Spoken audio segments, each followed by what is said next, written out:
Татарстанское дерби «Нефтехимик» Акбарс всегда собирает полный зал болельщиков. Сегодня не исключение. Это первая встреча нижнекамцев и казанцев в текущем сезоне и первая в истории города эко-матч.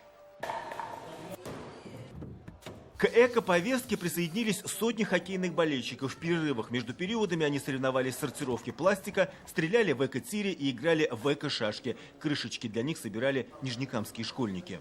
Можно не выкидывать под крышки, а просто подарить им вторую жизнь и сыграть, например, шашки с ними. Либо же сдать на переработку. Поддержали эко-повестку матча и хоккеисты «Нефтехимика». На игру они приехали на одном из нефтехимических трамвайных маршрутов. Их в городе 8.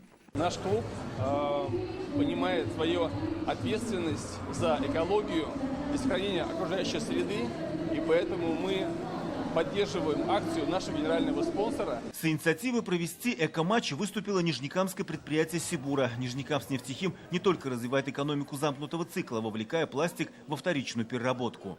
Сибур при строительстве или реконструкции существующих производств применяет наиболее такие доступные технологии, самые современные решения для того, чтобы все производства были экологически более чистые. Проводится очень много ряд мероприятий по сохранению биоразнообразия. Нижнекамснефтехим и «Нефтехимик» хоккейный матч превратили в настоящий праздник экологии. А это значит, что без подарков никуда. Призы тоже экологичные. Джерси, мячи и брелоки из переработанного пластика. У нас есть победители, держи, все по-честному, этот мячик тебе твой, экологичный, из переработанного пластика. Радик Фархулин, Алена Струминская, Алмаз Зиадинов, ТНВ Нижнекамск.